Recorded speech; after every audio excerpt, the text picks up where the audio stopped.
Olá a todos, sejam todos muito bem-vindos a mais uma aula da Sala de Estudos para Concursos da Educação. Hoje nós vamos fazer uma viagem no tempo, mas não é qualquer viagem, é uma travessia rumo à raiz de um dos princípios mais valiosos e mais desafiadores da educação pública brasileira. E, para começar, aqui vai uma pergunta que costuma deixar muita gente pensativa durante os estudos. Porque mesmo depois de tantas leis, lutas e políticas educacionais, ainda não conseguimos garantir uma escola pública verdadeiramente universal, gratuita e de qualidade para todos? Talvez você já tenha feito essa pergunta. Talvez você já tenha olhado para a escola pública onde trabalha ou onde estudou e sentido na pele a distância entre o ideal constitucional e a realidade concreta das salas de aulas superlotadas, da falta de estrutura, da desvalorização docente. E é exatamente por isso que a aula de hoje é tão necessária. Hoje nós vamos estudar um texto histórico, mas incrivelmente atual, que é a Escola Pública Universal e Gratuita de Anísio Teixeira, escrito em 1956. Sim, estamos falando de mais de meio século atrás. Mas o que ele defende ali ainda ecoa nos debates mais urgentes da educação brasileira. Anísio foi um dos grandes defensores da escola como direito de todos, mas não de qualquer escola. Ele fala de uma escola que forme cidadãos, que democratize o saber, que não exclua, que não selecione por origem social e que prepare para a vida em sociedade. Então, nessa aula, você vai entender por que Anísio Teixeira considerava a escola pública gratuita como base da democracia, como ele relacionava educação e cidadania, numa época em que isso ainda era visto com desconfiança, e de que forma esse pensamento ele está presente nos concursos, em questões sobre função social da escola, direito à educação e sistema público de ensino. Então, estudar Anísio Teixeira é mais do que estudar para uma prova. É revisitar um projeto de país, um sonho de igualdade construído pela educação. E atenção, essa é uma aula-chave para quem presta concursos que exigem fundamentos da educação, políticas públicas e legislação educacional. Porque entender Anísio Teixeira é compreender porque ainda lutamos e pelo que vale a pena lutar. Vamos juntos?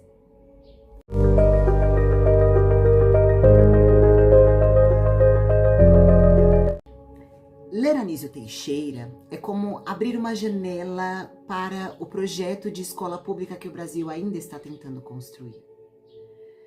Mesmo escrevendo em 1956, ele já denunciava com clareza as contradições entre o discurso democrático e a realidade excludente do nosso sistema educacional. No texto A Escola Pública Universal e Gratuita, Anísio ele parte da ideia de que à primeira vista parece simples, mas que se olharmos com atenção, carrega um profundo enfrentamento político e social. A escola pública é a base da democracia. Para ele, uma escola verdadeira não pode existir sem uma educação pública que chegue a todos, com igualdade de condições e com a mesma qualidade que antes era privilégio das elites. Naquela época, o Brasil ainda era marcado por um sistema educacional profundamente excludente, onde a escola pública era escassa e o ensino de qualidade era oferecido quase que exclusivamente nas instituições privadas e confessionais. A escola pública gratuita, ela era, para muitos, uma escola de pobres para pobres. E isso para Anísio era inaceitável. Ele afirmava com coragem que a escola ela precisa ser pública, universal e gratuita, não apenas por uma questão legal, mas por uma exigência ética, social e política. A educação é um direito e não um privilégio que deve ser conquistado ou comprado. Mas Anísio ele vai além. Ele não defende apenas o acesso, ele defende um novo modelo de escola pública, uma escola que formasse para a vida, para a participação cidadã, para o trabalho com dignidade, para a convivência democrática. Uma escola onde o saber não fosse instrumento de exclusão, mas de libertação. E para isso, ele propunha uma ruptura com o modelo tradicional, elitista e enciclopedista que predominava na época. Segundo Anísio, o ensino ele não podia mais ser baseado apenas na memorização de conteúdos, mas ele precisava fazer sentido na vida dos estudantes, desenvolver o pensamento crítico e preparar para a autonomia. E veja, essas ideias não eram românticas ou ingênuas. Anísio falava com o pé no chão. Ele sabia que garantir uma escola pública para todos exigia investimento, estrutura, formação docente, valorização de carreira, organização do sistema educacional. E é por isso que ele defendia com força a responsabilidade do Estado na oferta e na manutenção dessa escola. Um outro ponto de destaque é que Anísio ele já discutia, ainda nos anos 1950, o que hoje chamamos de função social da escola. Para ele, a escola ela não pode se limitar apenas à instrução formal. Ela precisa formar cidadãos capazes de compreender a sociedade, de intervir nela e também de transformá-la. E isso só se faz com acesso amplo, com conteúdo relevante e com respeito à diversidade dos sujeitos. E vale lembrar que essas ideias elas estão profundamente ligadas à influência do movimento da escola nova. Mas Anísio, ele vai além do escolanovismo. Ele atualiza esse pensamento com base na realidade brasileira, defendendo uma escola ativa, mas também estruturada, com um currículo consistente e compromisso com a justiça social. Ele sabia que só oferecer vagas não bastava. Era preciso garantir que a escola pública ela tivesse a mesma dignidade, a mesma força cultural e a mesma potência formativa das escolas privadas de elite. E isso ainda é um desafio atual, né? Ao longo do seu texto, Anísio ele constrói uma visão de escola como um dos pilares da democracia. E mais do que isso, ele nos convoca a acreditar que a escola pública ela não é um problema, ela é uma solução. Para nós, enquanto educadores e concurseiros, leitura de Anísio é uma bússola. É como se fosse uma espécie de bússola. Ela nos lembra por que escolhemos estar na educação, porque vale a pena defender a escola pública mesmo quando parece difícil, quando os ataques vêm de todos os lados. E Anísio, ele encerra o texto reafirmando que o futuro do Brasil ele passa necessariamente pela educação do seu povo. E que a escola pública ela é um instrumento mais legítimo, mais necessário e mais potente para isso. Quando falamos em Anísio Teixeira nos concursos, é comum que ele apareça com temas ligados ao direito à educação, à função social da escola, a educação como instrumento de democracia, a escola pública como um bem coletivo e não como um favor do Estado. E aqui está o ponto-chave. Anísio Teixeira, ele é um autor que aparece muito mais pelo conteúdo de suas ideias do que por citação direta. Ou seja, mesmo que o nome dele não esteja citado na questão, as bancas frequentemente cobram suas concepções, especialmente em enunciados que tratam de acesso, de equidade, do papel do Estado. Então vamos pensar como que isso aparece na prática para que a gente consiga conectar as ideias de Anísio Teixeira nas questões. Imagine uma questão com a seguinte situação. O município decide construir escolas apenas nas regiões centrais da cidade, alegando que o transporte escolar ele já garante o acesso das crianças da periferia.